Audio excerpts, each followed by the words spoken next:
السلام عليكم ورحمة الله وبركاته. إن الحمد لله نحمده ونستعينه ونستغفره ونعوذ بالله من شرور أنفسنا ومن سيئات أعمالنا.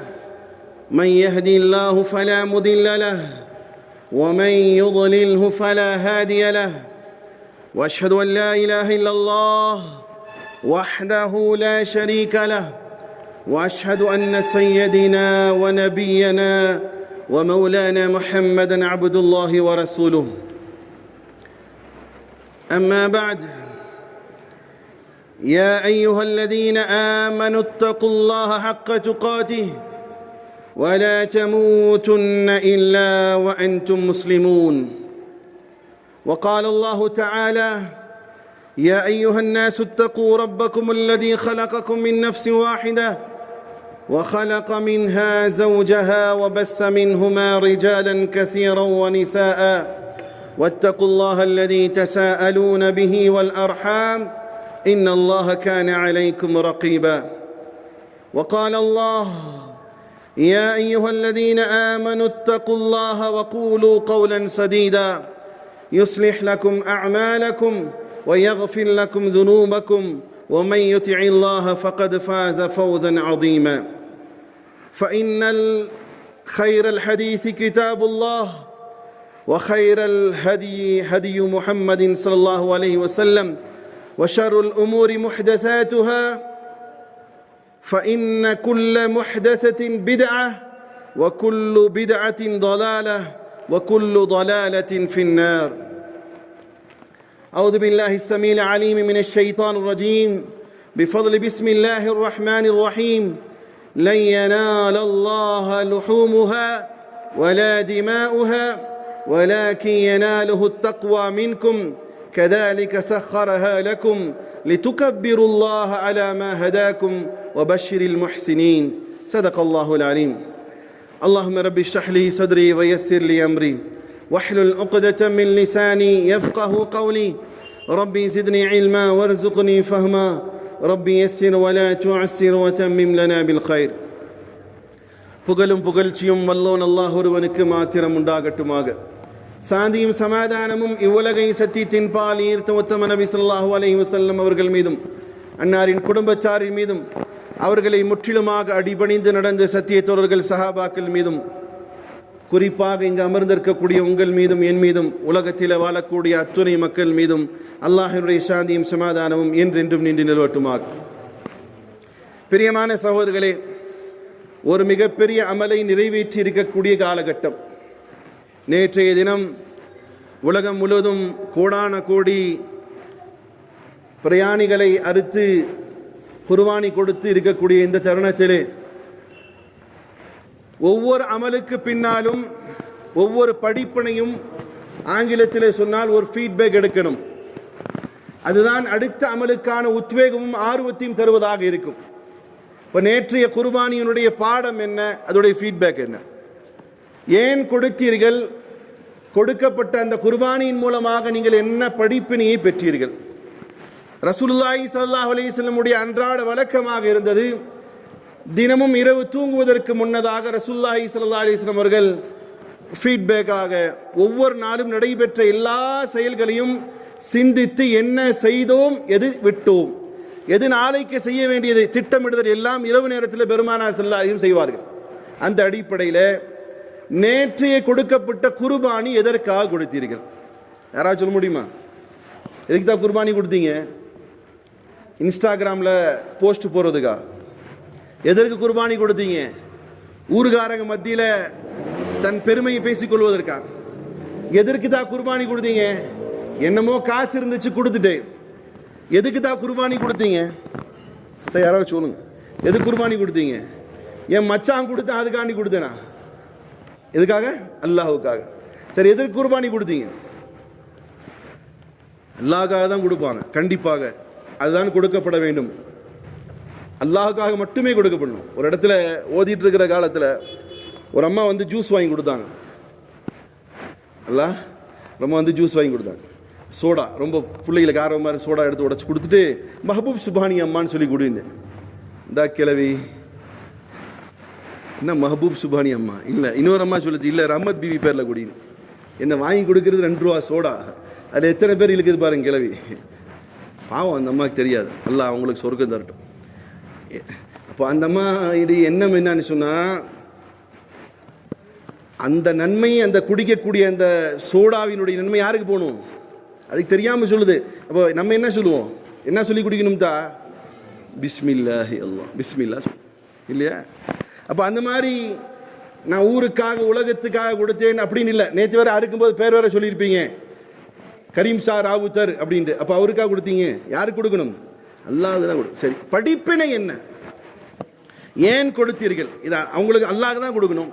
ஏன் கொடுக்கணும், சரி கொடுப்பதின் மூலமாக அல்லாஹ் எதிர்பார்ப்பது என்ன? அல்லாஹ் சொல்லக்கூடிய வார்த்தை நிச்சயமாக லை யனாலல்லாஹு லுஹூமுஹா வலா திமாஉஹா வலாக்கின் யனாலுஹு தக்வா மின்கும். சரி, அல்லாஹ்வுடைய வசனம் என்ன சொல்லுது, உங்களுடைய நிச்சயமாக உங்களுடைய கரிகளோ உங்களுடைய ரத்தங்களோ யாரு கிடையாது, அல்லாஹ்வுக்கு போய் சேராது.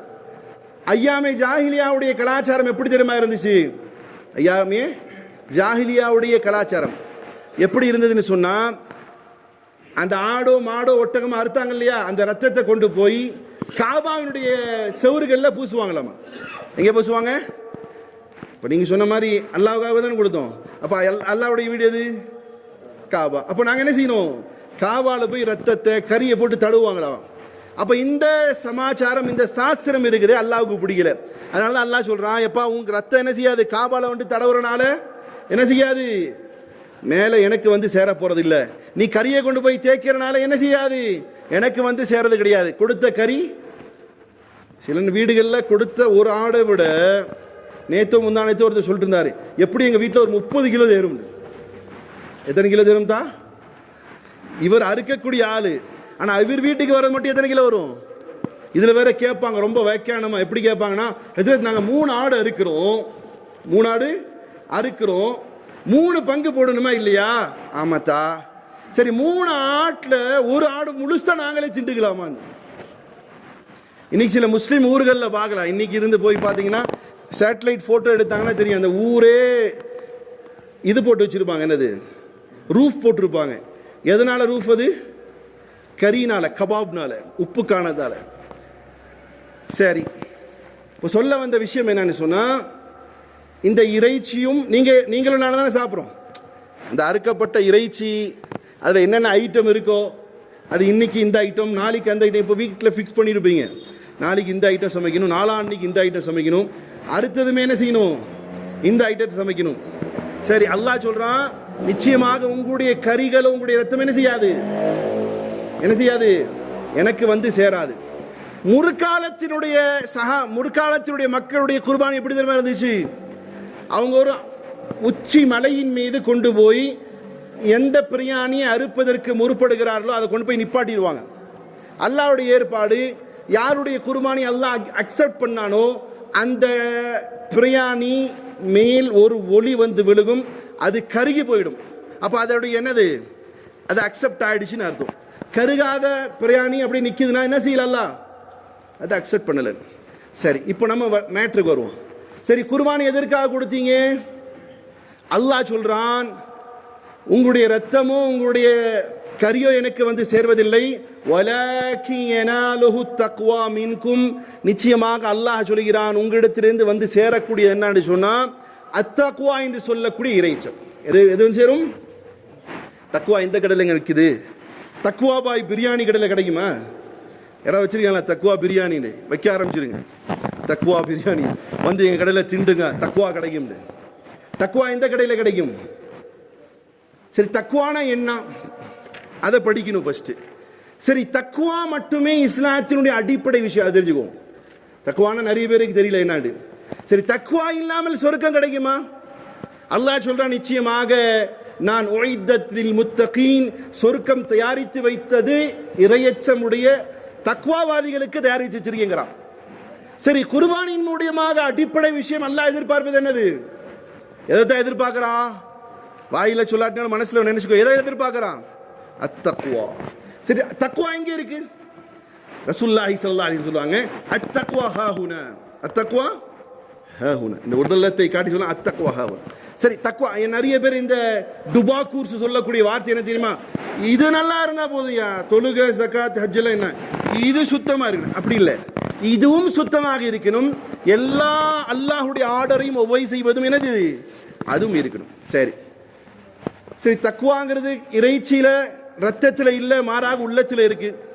அல்லாஹ் குர்பானின் மூலமாக எதிர்பார்ப்பது கரியோ மாமிசமோ இல்லை, மாறாக என்னது, தக்வாவை. சரி, ரம்லான்ல என்ன எதிர்பார்க்கிறான் அல்லாஹ்? குதிப அலைக்குமுஸ் ஸியாம் கமா குதிப அலல் லதீன மின் கப்லிக்கும் லஅல்லக்கும் தத்தகூன். நான் உங்களுக்கு நோன்பு கடமையாக்கினேன். எது கடமையாக்கினேன்? பசியோட தாகத்தோட கடந்து என் பவரை ஏற்றிக்கணுங்கிறதுக்காகவா?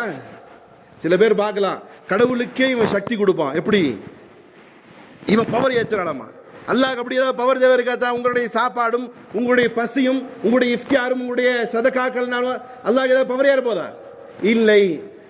அல்லாஹ் சொல்றான், நீ தக்வாவோடு இருக்கும் பொழுது, நீ நோன்போடு இருக்கும் பொழுது தக்வா பெறுவதற்கான சாத்தியக்கூறுகள் இருக்கு.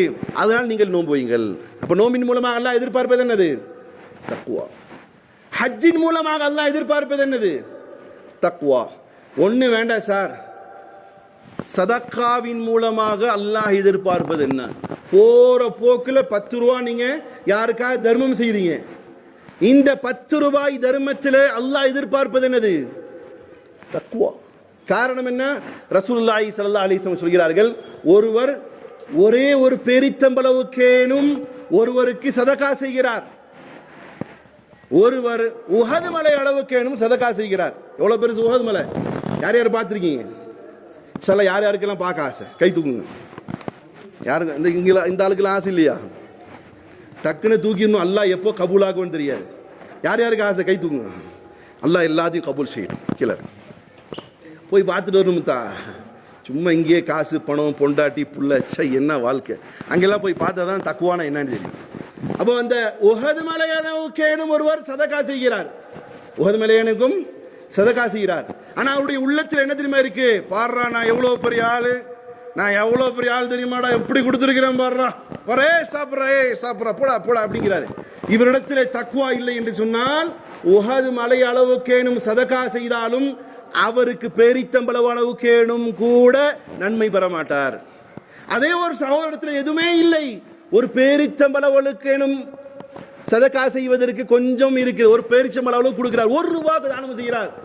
ஆனா அவர் கொடுக்கும் போது சொல்கிறார், யா அல்லாஹ், நீ எனக்கு கொடுத்தாய், இதற்கு மேல் இருந்தாலும் கொடுப்பேன், அல்லாவே இதை ஏற்றுக்கொள், நான் உனக்காக கொடுக்கிறேன் என்று சொல்லி கொடுக்கிறார் சொன்னா பெருமானார் ஸல்லல்லாஹு அலைஹி வஸல்லம் சொன்னார்கள், இவருடைய நன்மை என்ன தெரியுமா? உஹது மலை அளவுக்கேனும் கிடைக்கும். அப்ப என்னது? நீங்கள் கொடுக்கக்கூடிய 10 ரூபாயாக இருந்தாலும் அது தக்வாவின் அடிப்படையில் இருந்தால் தான் என்ன செய்யப்படும்? அல்லாஹ்விடத்துல அக்செப்ட் ஆகும். சரி, ஒரு மஸ்ஜிதை கட்டுறார்.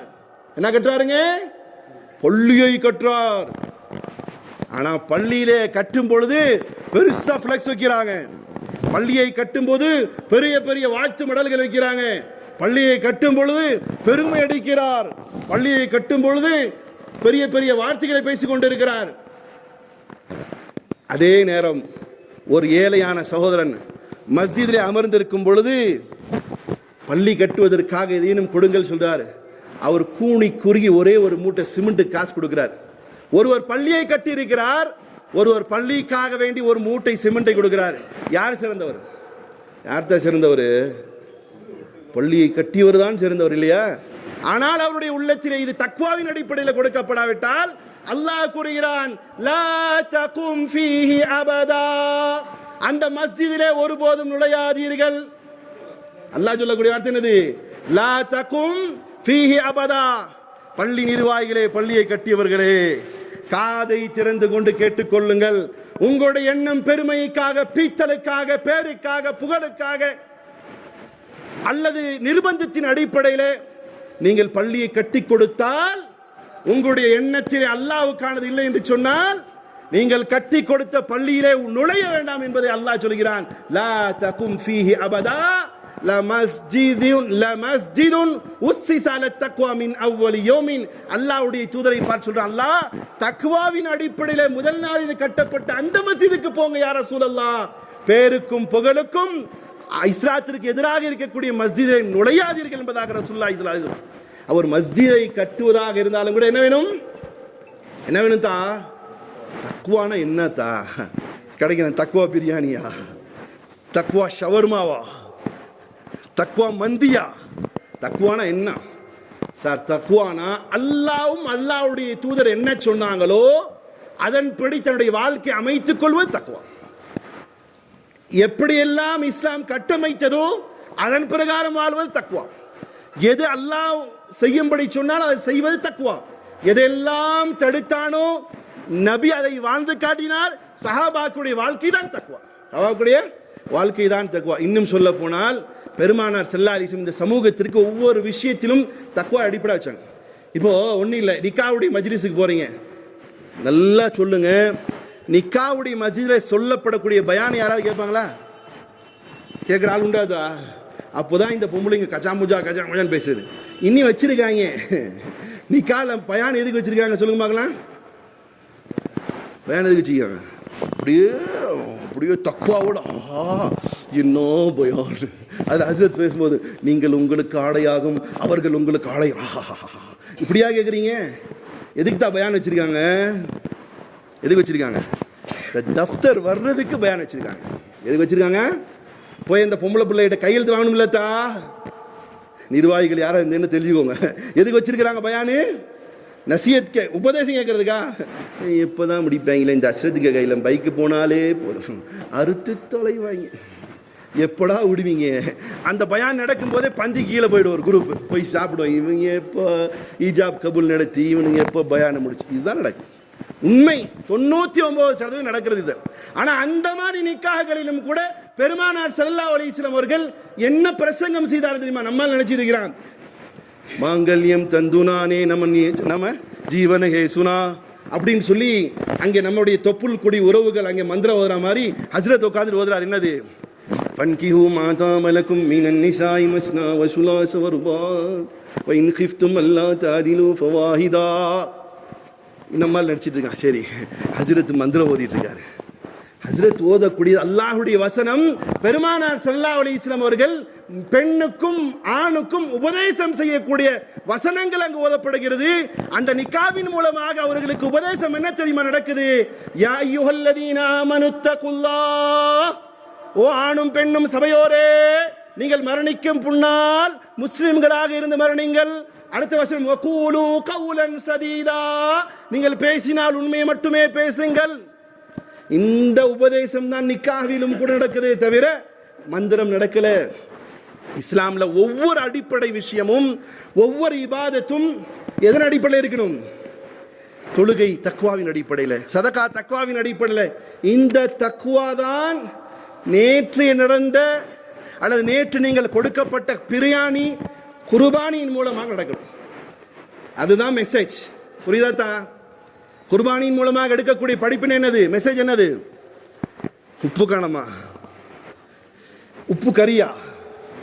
குர்பானி நம்ம மனசுல என்ன வரும்? உப்பு காலம், உப்பு கறி. அப்புறம் வேற என்ன இருக்கு? சில ஊர்களில் வெரைட்டிஸான டிஷ் இருக்கும். அந்த குழம்புலேயே ஒரு மாதம் வச்சு ஓட்டுற குழம்பு.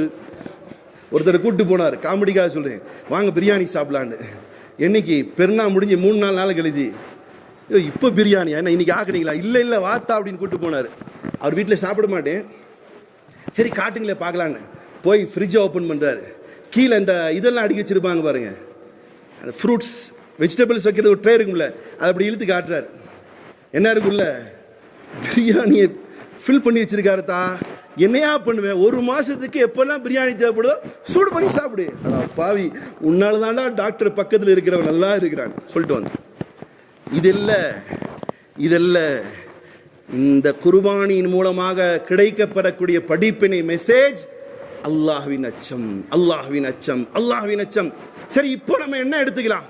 அல்லாஹ்வின் அச்சம்னா என்னங்க? நம்ம வர்றதே பயான் முடியும் போது என்னத்த அச்சத்தை நம்ம பெற முடியும்? நாம் யாரை அஞ்சினோம்? அல்லாஹ்வை அஞ்ச போகிறோம். யாரை அஞ்சினோம்? அல்லாஹ்வை அஞ்ச போகிறோம். அல்லாஹ்வை மட்டுமே அஞ்சுவதுதான் இஸ்லாம். சரி, அஞ்சக்கூடிய விதங்கள். சரி, குறைந்தபட்சம் இன்ஷா அல்லாஹ் இந்த குர்பானியுடைய காலத்தில் அது ஒரு மெசேஜ் எடுப்போமா? இன்ஷா அல்லாஹ் எடுப்போமா? குர்பானிலே சிறந்தது அல்லாஹ்வுடைய பாதையில் அறுக்கக்கூடியது. அதே நேரம் ஒரு குர்பானி இருக்கு. என்ன குர்பானினா, இது இன்னைக்கு அவசியமான ஒரு குர்பானி. அல்லாஹ் சொல்கிறான், அல்லாஹ் உடைய வசனங்கள் நிறைய சான்றாக இருக்கிறது. அதில் அடிப்படையில் ஈசாரு குர்பானி, என்னது அதுக்கு பேரு? ஈசாரு குர்பானி. என்னதுன்னு சொன்னா விட்டு கொடுத்தல் என்ற குர்பானி எடுப்போம். இந்த குர்பானி, இதுக்கு பேரே என்ன வச்சிருக்கோம் தா? அந்த ரம்ஜான்ல நோன்பு வைக்கக்கூடிய பெருநாளுக்கு பேர் என்ன தா சொல்லுங்க? ஈதுல் ஃபித்ர். தமிழ்ல சொன்னதா இருந்தா நோன்பு திருநாள். அதே இதுக்கு என்ன சொல்லுவாங்க? தியாக திருநாள். அப்ப இன்னிலிருந்து இந்த குர்பானியுடைய வருஷத்திலிருந்து தியாகத்தை எடுப்போமா இன்ஷா அல்லாஹ்? என்ன தியாகம்? விட்டு கொடுத்தல் என்ற தியாகம் எடுக்கணும். எப்படி எடுக்கணும்? விட்டு கொடுத்தல். குறிப்பாக தன்னுடைய சொந்த பந்தங்கள், தன்னுடைய நட்பு வட்டாரங்கள், தனது முஹல்லாவாசிகள், தன் உரிமை சார்ந்து தனக்கே கிடைக்க வேண்டிய ஒரு பொருளாக இருந்தாலும் அதை விட்டு கொடுத்தல். அந்த அடிப்படையில் தான் சஹாபாக்களை பெருமானார் ஸல்லல்லாஹு அலைஹி வஸல்லம் அவர்கள் ஈசாரே குர்பானின்னு சொல்லுவாங்க. விட்டு கொடுத்தல் என்ற தன்மை கொண்டுள்ளோம். உதாரணத்திற்கு, தனக்கு முழுவதுமாக உரிமை இருக்கக்கூடிய இடத்திலும் கூட சிலர் அதனை எடுக்க விரும்பினால் அதை விட்டு கொடுக்கக்கூடிய தன்மை. அதை பெருமானார் ஸல்லல்லாஹு அலைஹி வஸல்லம் அவர்கள் கற்றுக் கொடுத்தார்கள். பாருங்கள், சூரா ஹஷ்ருடைய வசனம் 9வது அல்லாஹ் கூறுகிறான், வல்லதீன. இந்த மார்க்கம் கட்டமைக்கப்பட்டது விட்டு கொடுத்தலின் மூலமாக. இந்த மார்க்கம் எப்படி கட்டமைக்கப்பட்டது? சரி, இந்த மார்க்கம் மக்காவிலே பெரிய அளவுக்கு வளர்ந்ததா, மதீனாவில் வளர்ந்ததா? சொல்லுங்க தா. மதீனாவில் வளர்ந்தது. சரி, மதீனாவில் வளர்க்கப்பட்டது அடிப்படை என்னது? மதீனாவில் வளர்க்கப்பட்டதுக்கு அடிப்படை என்னது? விட்டு கொடுக்கக்கூடிய தன்மையின் அடிப்படையில் தான். சார், இன்னைக்கு விட்டு கொடுக்கக்கூடிய தன்மை இல்லாதனால தான் என்ன நடக்குது? கோர்ட்ல கேஸ் போகுது இல்லையா? ஒரு ஜான் விட்டு கொடுக்க மாட்டேங்கிறான், ஒரு முளம் விட்டு கொடுக்க மாட்டேங்கிறான், தன் தங்கைக்கு போட்டப்பட்ட அந்த நகை விட்டு கொடுக்க மாட்டேங்கிறான். உனக்கு எது கிடையாது? அத்தாவுடைய சொத்துல பங்கு தரணும், எங்க அத்தா இருக்கும்போது உனக்கு கல்யாணம் பண்ணி வச்சாருங்கிறான் இல்லையா? இன்னும் சொல்ல போனால் தண்ணீர் குடிக்கக்கூடிய விஷயத்திலும் கூட சில நேரங்களில் அசிங்கமா இருக்கும். ஆனால் கசப்பான உண்மையை சொல்றேன். நோன்பு திறக்கக்கூடிய காலகட்டத்திலே ஒரு வெளியூருக்காரர் உள்ளூர் வாசிகளுக்கு மத்தியில் நோன்பு திறக்க போறாரு. வாங்க வாங்க வாங்கன்னு சொல்லி உட்கார வைக்கிறார். அதிகமா இல்லைங்க, எங்க ஃப்ரெண்டு ஒருவார் சொல்றாள். அதிகமா நெஞ்சை தொட்டு சொல்லணும், நெஞ்சை தொட்டு சொல்லணும். சும்மா போற போக்கில் சொல்லுவேன். இருக்காதா அந்த விட்டு கொடுக்குற தன்மை? மஸ்ஜிதில் பார்க்க முடியாது. நான் அபாண்டமா பேசினா தனியாக வந்து சொல்லுவேன். கியூல நிற்கிறக்கூடிய நேரத்தில் அல்லது பயண நேரத்தில் விட்டுக்கூடிய தன்மை ஏன் உரிமை? நீ யார் எனக்கு சொல்றது? ஒரு பெண் கருப்பமாக இருந்தாலும் கூட அந்த காலத்திலிருந்து வந்துருச்சு. ஆனால் யோசித்து விட்டு கொடுக்கக்கூடிய தன்மை எல்லா ரீதியிலும். ஒரு உதாரணம் சொல்ல முடியாது. விட்டு கொடுக்கக்கூடிய தன்மை என்பது ஒட்டுமொத்த உலகத்திலும் எல்லா சமுதாய மக்களிடத்திலும் விட்டு கொடுக்கக்கூடிய தன்மை என்ன செஞ்சு இன்றைக்கு அனுதினமும் குறைந்து வருவதை பார்க்கும். ஆனால் இஸ்லாம் கட்டமைத்த ஒரு இஸ்லாமிய சட்டம் என்ன தெரியுமா? விட்டு கொடுக்கக்கூடிய தன்மை. அல்லாஹ் ரப்பல் இஸ்ஸத் கூறுகிறான், வல்லதீன தபவ்வஉ வத்தார் வல் ஈமான மின் கப்லிஹிம் யுஹிப்பூன மன் ஹாஜர இலைஹிம் வலா யஜிதூன ஃபீ சுதூரிஹிம் ஹாஜதம் மிம்மா ஊது வயுஸிரூன அலா அன்ஃபுஸிஹிம் வலவ் கான பிஹிம் கஸாஸா. சஹாபாக்களிடத்தில் எப்படி விட்டு கொடுக்கக்கூடிய தன்மை வந்துச்சு தெரியுமா? நபி ஸல்லல்லாஹு அலைஹி வஸல்லம் அவர்கள் மதீனாவுக்கு ஹிஜ்ரத் செய்ததற்கு பிறகு, சார் குர்பானின்னு என்ன அர்த்தம்? அது கேட்டுக்கிறேன், அப்பதான் உங்களுக்கு இந்த பயானே புரியும். குர்பானின்னு என்ன அர்த்தம்? குர்பானினா தியாகம். குர்பானினா தியாகம். இப்ப தியாகம் என்பது வெறும் ஆடு இருக்கிறது இல்லை. தியாகம் நீங்க என்ன தியாகமும் பண்ணிட்டீங்க? உங்கள்கிட்ட இருந்த காசை கொண்டு போய் கொடுத்தீங்க, அறுத்து போட்டீங்க, தியாகமா செஞ்சீங்க? ஒன்றும் கிடையாது. இப்போ உண்மையான குர்பானி என்ன தியாகம் செய்ய போகணும்? இன்ஷா அல்லாஹ் நீங்கள் படிப்பினை பெறுங்கள். உங்களுடைய சொந்த பந்தங்கள், இரத்த உறவுகள், நண்பர்கள் எல்லா விதத்திலும் விட்டு கொடுக்கக்கூடிய தன்மை கொண்டு வாருங்கள். அதுதான் இந்த குர்பானுடைய மெசேஜ். எப்படி சஹாபாக்களுடைய நிலைகளை பாருங்கள். நீண்ட வசனம் சுருக்கமாக சொல்லி போடுகிறேன். நபி ஸல்லல்லாஹு அலைஹி வஸல்லம் அவர்கள் சஹாபாக்களை அழைக்கிறாங்க. வேற இடத்திலிருந்து ஹிஜ்ரத் செஞ்சு வந்த ஒரு மக்கால இருந்து, இப்போ நம்மால் வச்சிருப்பாங்க, ஒரு உள்ளூர்ல போயிட்டு ஒரு சத்தியத்தை ஒரு ஆள் சொல்றாரு வைங்க, அவருக்கு என்ன சொல்லுவாங்க? வெளியூர்ல இருந்து வந்து ஊருக்குள்ளார வந்து ஒரு விஷயத்தை சத்தியத்தை சொல்றாரு. அந்த ஊருக்காரங்க பரவாயில்ல வாங்க வாங்கத்தா சத்தியத்தை சொல்லிட்டீங்களான்னு தான் ஏத்துக்குவாங்களா? அல்ல அதுக்கு வேற வார்த்தை வச்சிருப்பாங்க. என்ன வச்சிருப்பாங்க? என்ன சொல்லுவாங்க? நீ வெளியூருடா. என்ன சொல்லுவாங்க? சொல்லாமாத்தா, ஒரு மூமின் சொல்லாமாத்தா, சொல்லாமாத்தா, சொல்லக்கூடாது. நீ எந்த ஊராக இருந்தாலும் ஷரியத்தை சொன்னால் அதை ஏற்றுக்கொள்ளக்கூடியவன் தான் முஸ்லிம், இல்லாட்டி அவன் முனாஃபிக். அப்போ சஹாபாக்கள் மதீனா மக்கால இருந்து ஹிஜ்ரத் செஞ்சு வர்றாங்க. நபி ஸல்லல்லாஹு கூப்பிட்டு இந்த சஹாபியை பிரதர்ஸ் ஆகிடுறாங்க, நீங்கன்னு. அப்போ ஒரு சஹாபி கூப்பிடுறார், என்கிட்ட 2 பிசினஸ் இருக்கு, ஒரு பிசினஸ் நீ எடுத்துக்கோ. சாய்ஸ் கொடுக்கிறார். நான் வியாபாரம் ஆகாத ஒரு கடையை கொடுத்து வியாபாரம் சொல்ல 2 பிசினஸ் இருக்கு, எது வேணா எடுத்துக்கோ, யுவர் சாய்ஸ். 2 சொத்துக்கள் இருக்கு, பிடித்ததை எடுத்துக்கொள். இன்னொரு சஹாபி அழைத்து சொல்கிறார், பெருமானார் நீங்க 2 பேர் பிரதர்ஸ். அந்த சஹாபி கூப்பிட்டு வீட்டில் போய் சொல்றாரு, எனக்கு 2 மனைவி இருக்கு, பிடிக்காத மலையை தலையில கட்டி வைக்கல. சொன்னார், உனக்கு நான் காட்டுகிறேன், உனக்கு எந்த மனைவி பிடிக்கும் அதை தலாக் கொடுக்கிறேன், நீ எதை உன்னோட சாய்ஸ் ஆக. இப்ப விட்டு கொடுக்கக்கூடிய தன்மையை வளர்த்தெடுத்த அந்த சஹாபாக்கள் உலகம் முழுவதும் இஸ்லாத்தை பறைசாற்றுவதற்கு அந்த விட்டு கொடுத்தல் என்ற தன்மை வந்தது. அதற்கு பேர் என்னது? தியாகம். அந்த தியாகத்தினுடைய பேர் அரபியில அல்லது உருதுல குர்பானி. அதை மெசேஜாக எடுத்துக்கொள்ளுங்கள். அந்த அடிப்படையில் பார்த்தால் பெருமானார் ஸல்லல்லாஹு அலைஹி வஸல்லம் அவர்கள் அதுல குறிப்பாக அன்சாரி சஹாபாக்கள் முந்திக் கொண்டார்கள். ஒரு நேரம் சஹாபி பெருமானாருடைய சமூகத்துக்கு ஒரு நபர் வருகிறார். நபி ஸல்லல்லாஹு அலைஹி வஸல்லம் கேட்கிறார், இவருக்கு உணவளிக்கிறது யாரு? இன்னைக்கு உங்களில் கேட்கிறேன்னு வைங்க, ஊர்வாசிகள் வெளியூர்வாசிகள், இந்த சவரனுக்கு யார் சாப்பாடு வாங்கி கொடுக்குறதுன்னு என்ன சொல்லுவீங்க? என்னத்த சொல்லுவீங்க? ஒரு சில பேர் இருக்கிறாங்க, அல்லாஹ் அவர்கள் மீது அருள் புரிந்து உடனே நான் வீட்டுக்கு கூட்டு போறேங்க வைங்க. ஆனால் பெரும்பாலான மஸ்ஜிதுடைய நிர்வாகிகள் உட்பட ஒரு ஹஸ்ரத்தோ ஏதாவது பயான் செய்ய வந்துட்டாரு வைங்க, அடிக்கடி சொல்லுவேன், அது திருந்துற வரைக்கும் சொல்லுவேன். ஒருத்தர் வெளியூர்லேருந்து வந்துட்டாரு, 5-10 நிர்வாகிகள் இருப்பாங்க, ஜும்மா நாளாக இருக்கும், வீட்டில் நல்ல சோறு தான் இருக்கும். என்ன சொல்லுவாங்க? நீ கூட்டு போறியா? நீ கூட்டு போறி? என் வீட்டுக்கு திடீர்னு கூட்டு போட என் பொண்டாடி திட்டுவாப்பா, உனக்கு தெரியும்ல என் பொண்டாடி பற்றி, நீ கூட்டு போவேன். ஏய் நீ கூட்டு போயா, என் வீட்டில் ஆள் இல்லை. இப்படி அங்கே நிற்கிற ஹஸ்ரத்தை செருப்பால் அடிக்கிற மாதிரியே பேசிட்டு இருப்பாங்க. இப்போ கடைசியில் ஒருத்தர் சரிப்பா நான் கூட்டு போகிறேன்ப்பான்னு கூட்டு போகிறேன். ஆனால் சஹாபாக்குடைய எண்ணம் எப்படி தெரியுமா இருக்கும்? என் வீட்டுக்கு யாராவது வரமாட்டாங்களா? கூட்டிட்டு போகக்கூடிய சஹாபி அநேகமாக அபூ தல்ஹாவாக இருக்கலாம். பெருமானார் கேட்கிறார், இந்த சஹாபி வந்திருக்கிறார், இவருக்கு உணவளிப்பது யார்? எந்திரிச்சு நின்று சொல்லிட்டார், யார் ரசூலல்லாஹ் கூட்டு போறேன். இங்கே தியாகம் செய்கிறார் தன் சகோதரனுக்காக. வீட்டுக்கு கூட்டு போறாரு, வீட்டுக்காரமாட்ட போய் கேட்கிறாரு, சாப்பாடு என்ன இருக்குன்னு. அந்த அம்மா சொல்றாங்க, வீட்டுக்குள்ள இருக்கிற பிள்ளைகளுக்கு கொஞ்சம் சோறு வச்சிருக்கேன்ப்பா, அவ்வளவுதான். அப்படியா? நபியுடைய விருந்தாளி என் வீட்டிற்கு வந்திருக்கிறார், என்ன செய்யலான்னு அந்த அம்மாட்ட கேட்கிறார். அந்த அம்மா சொல்றாங்க, என்ன பண்றதுன்னு தெரியலங்க. அப்ப நானே ஒரு ஐடியா சொல்றேன். என்னது? இந்த விருந்தாளியை உட்கார வச்சுக்கலாம், சோறெல்லாம் போட்டு வச்சிடலாம். என்ன செய்யலாம் தெரியுமா?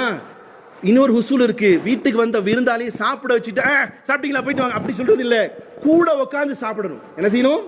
நபியுடைய சுன்னா, கூட உட்காந்து சாப்பிடணும். சாபி சொல்றாரு, சாப்பாடெல்லாம் வச்சிருங்க, பிள்ளைகளை ஏதாவது அமர்த்தி அப்படி இப்படி ஐஸ் பண்ணி தூங்க வச்சிருங்க. நைட் நேரம் நம்ம என்ன 2 பேரும் போய் உட்காந்துக்கலாம். சாப்பிட உட்காந்துட்டு சாப்பாடு வைக்கிற நேரம் பார்த்து விளக்க ஒரு தட்டி விட்டுருங்க. என்ன செஞ்சிருங்க? விளக்க ஒரு தட்டி விட்டுருங்க.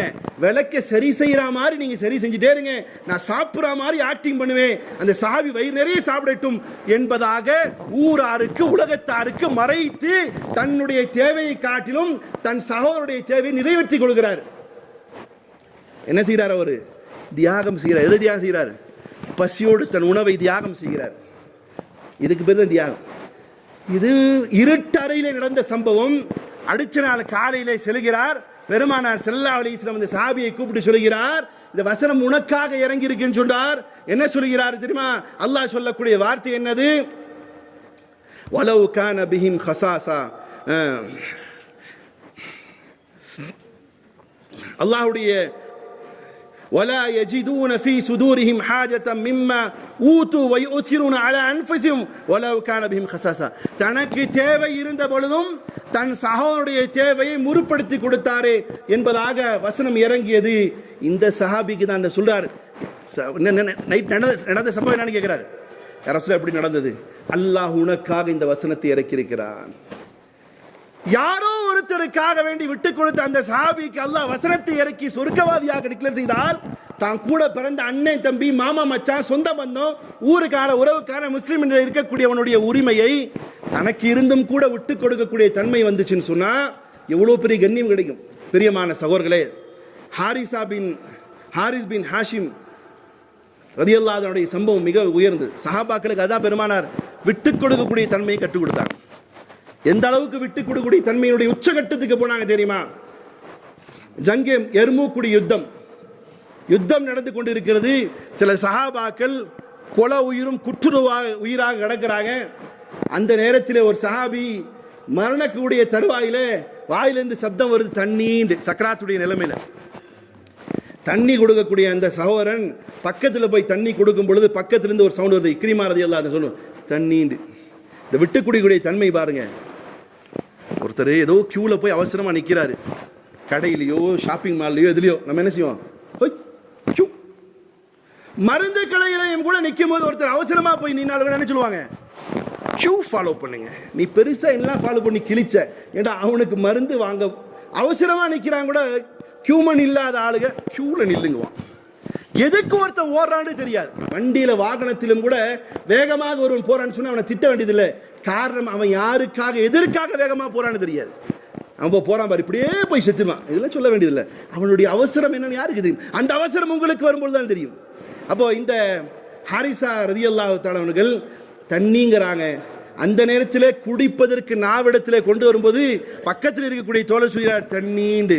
உடனே இவர் மரணப்படுக்கையில் இருக்கக்கூடியவர் சொல்கிறார், எனக்கு என்னை விட என் சகோதரனுக்கு முன்னுரிமை கொடுங்கள், அவருக்கு போய் தண்ணி கொடுங்க. அவருக்கு கொடுக்க வரும்போது இன்னொரு சகோதரர் சொல்றார் தண்ணீண்டு. அவரும் குற்றுயிராக எடுக்கிறார். இக்ரிமா ரலியல்லாஹு தான் சொல்றாங்க, எனக்கு வேண்டாம் தண்ணி, அவருக்கு கொடுங்க, அவருக்கு முன்னுரிமை கொடுங்கள். அவருக்கு கொடுக்க போகிறார். போன நேரத்தில் அவருடைய உயிர் பிரிந்தது. திரும்ப ஃபர்ஸ்ட் இடத்துல வருகிறார், அவரும் பிரிந்து விட்டார். அடுத்ததாக கேட்டார், அவர்கிட்ட வர்றார், அவரும் பிரிந்து விட்டார். கடைசியில 3 பேரும் என்ன ஒரு மெசேஜை இந்த உம்மத்துக்கு கொடுத்து போனாங்க தெரியுமா? ஓ முஸ்லிம் உம்மத்தே, இந்த இஸ்லாம் உலகத்தில் இவ்வளோ பெரிய அளவுக்கு கட்டமைக்கப்பட்டது என்ன தெரியுமா? எங்களுக்கான தேவை இருந்தும் எங்களுடைய சகோதரனுடைய தேவை முன்னிறுத்தி நாங்கள் செய்தோமல்ல அந்த தியாகம், அந்த தியாகத்தின் அடிப்படையில் வார்த்தெடுக்கப்பட்டதான் இஸ்லாமிய மார்க்கம். வரக்கூடிய காலகட்டத்திலே குர்பானுடைய நேரங்களிலாவது முஸ்லிம்களே, வெறுமனே கரியை தின்பது, கபாப் போடுவது, உப்புக்கண்ணம் அல்ல உங்களுக்கு மெசேஜ். விட்டு கொடுக்கக்கூடிய தன்மையை கொண்டு வாருங்கள். அப்படி இல்லை என்றால் இன்னைக்கு நம்முடைய இந்தியாவினுடைய சிவில் கோர்ட்டில் இருக்கக்கூடிய கேஸ் எவ்வளவு தெரியுமா? ஏறத்தாழ 5.5 மில்லியன் 5.5 கோடி கேசுகள் சொத்து தகராறுக்காக மட்டுமே இருக்கிறது. அந்த தகராறும் கூட பெரிய அளவுக்கானது இல்லை. 1 இன்ச் 2 இன்ச் தகராறுல போய் கோர்ட்ல நிட்டு இருக்கான். கோர்ட்டுடைய நேரங்களை வீணாகி. காரணம் விட்டு கொடுக்கக்கூடிய தன்மை இல்லாதனால். பனு இஸ்ராயீல்ல 2 பேர் வர்றாங்க. பனு இஸ்ராயீல்ல பெருமானா ஸல்லல்லாஹு அலைஹி சொல்லுவாங்க, 2 பேர் வர்றாங்க. என்ன தெரியுமா வழக்கு? ஒருத்தர் இடம் வாங்குகிறார், ஒருத்தர் இடம் விற்கிறார். ஒருத்தர் இடம் வாங்குறாரு, ஒருத்தர் இடம் விற்கிறார். இடத்தை வித்த சகோதரன் வித்துட்டு போயிட்டார். வாங்கியவர் திடீரென்று விவசாயம் செய்வதற்காக தோண்டுகிறார். விவசாயம் செய்வதற்காக தோண்டுகிறார். உள்ளே பார்க்கிறார் தங்கத்தினுடைய ஒரு புதையல் கிடைச்சிச்சு. உங்களுக்கு கிடைச்சா எப்படி இருக்கும்? அல்லாஹ் எல்லாத்துக்கும் தரட்டும். நீங்க வாங்கின இடத்துல தோண்டும் போது தங்க புதையல் கிடைச்சுன்னா என்ன செய்வீங்க? உடனே கொண்டு போய் கவர்மெண்ட் கொடுப்பீங்களா? என்ன செய்வீங்க? கமுக்கமா அப்படியே மறைச்சி. இங்கே பனு இஸ்ராயீல்ல சகோதரர் என்ன செய்கிறார் தெரியுமா?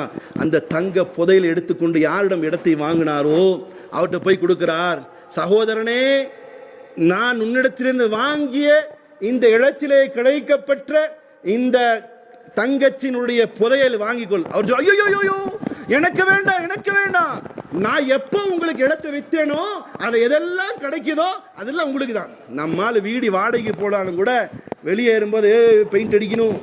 ஏற்கனவே டென்ஷனாக இருக்கிற வீடும் கூட ஓசியில் அட்ரா பெயிண்ட்ன்றான். நம்மளால் ஓசியில் கிடைச்சதும் கூட பெயிண்ட் அடிங்கிறான். பைப்பு நல்லா உடஞ்ச பைப்பு போட்டுருமா. போகும்போது என்ன சொல்கிறான்? நல்லா பைப் தான் வாங்கி போட்டேன், 3000 ரூபா தான் பைப்பு, இன்னொன்று வாங்கி போட்டு போலாங்கிறான்.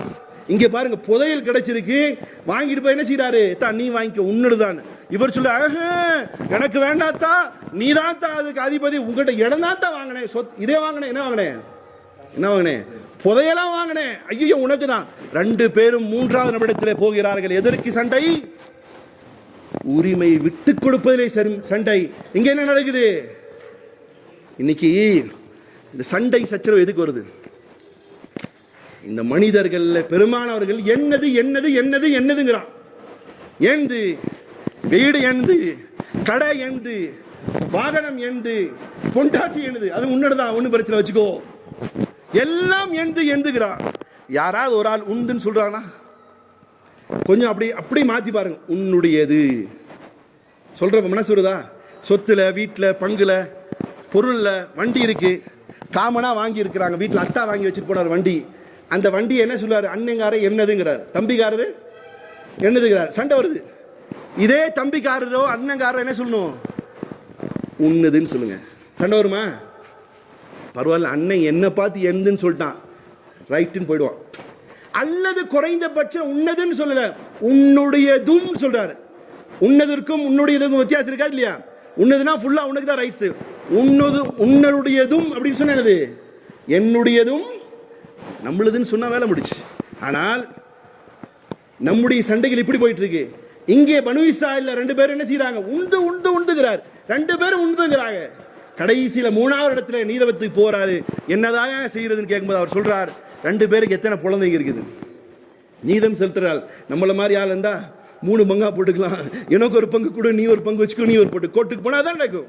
கோர்ட்டுக்கு போனா அதுதான் நடக்கும் இல்லையா? எனக்கு ஃபீஸா இவ்வளவு கொடுத்துரு, உனக்கு பாதி. அது ஒரு 20-30 வருஷம் கழிச்சு வரும். இந்த சஹாபி, இந்த சகோதரர் சொல்கிறார், உங்களுக்கு எத்தனை பிள்ளைங்க தா? எனக்கு ஒரே ஒரு பையன் இருக்கிறான். உனக்கு என்ன தா? எனக்கு ஒரே ஒரு பொண்ணு இருக்கு. 2 பேரும் திருமணம் செய்து கொடுத்து விடுங்கள், இந்த 2 பிள்ளைகளுக்கும் அது சேரட்டும் என்ற அழகான நீதியை கொடுத்தார் என்று சொன்னால், விட்டு கொடுக்கக்கூடிய தன்மையினுடைய அடிப்படையில் குடும்பங்கள் பெருகியது, வாழ்ந்துவது. 2 பேர் பிள்ளைங்களுக்கு 2 பேரும் சம்மந்தி ஆயிட்டாங்க. என்ன ஆயிடும்? இப்போ சம்மதியானாலே சண்டே. திடீர்னு கல்யாணத்தில் போட்டால் கஜா பூஜான்னு சவுண்ட் வருது. என்னடானா எலும்பு துண்டா வச்சுட்டார் சம்மந்தி, லெக் பீஸே வைக்கல. அடா மானங்கெட்ட பையன், இந்த லெக் பீஸுக்கு தான் நீ கல்யாணமே பண்ணிய, அந்த மாதிரி இருக்கு. ஆக பிரியமான சகோதரர்களே, விட்டு கொடுக்கக்கூடிய தன்மையினால் தான் இந்த இஸ்லாம் வளர்ந்தது. இந்த வருடத்தினுடைய குர்பானியின் மூலமாக நாம் எடுக்க வேண்டிய ஒரு மெசேஜ், விட்டு கொடுக்கக்கூடிய தன்மை. இந்த விட்டு கொடுக்கக்கூடிய தன்மையினால் நாமும் வளருவோம், சமூகமும் வளரும். இஸ்லாமிய அழகான மெசேஜை கொடுப்போம், திருப்திகரமான வாழ்க்கை வாழ்வோம். அந்த வாழ்க்கை அல்லாஹுக்கு பிடித்தமானது, நபிமார்களுக்கு பிடித்தமானது. அந்த வாழ்க்கை வாழ்வதற்கு அல்லாஹ் எனக்கு முதன்மையாக, எனக்கும் உங்களுக்கும் ஒட்டுமொத்த மூமின்களுக்கும் அல்லாஹ் தௌஃபீக் செய்யட்டுமாக. அக்வலி கௌலி ஹதா அஸ்தக்ஃபிருல்லாஹ் லி வ லக்கும். ரப்பனா ஆத்தினா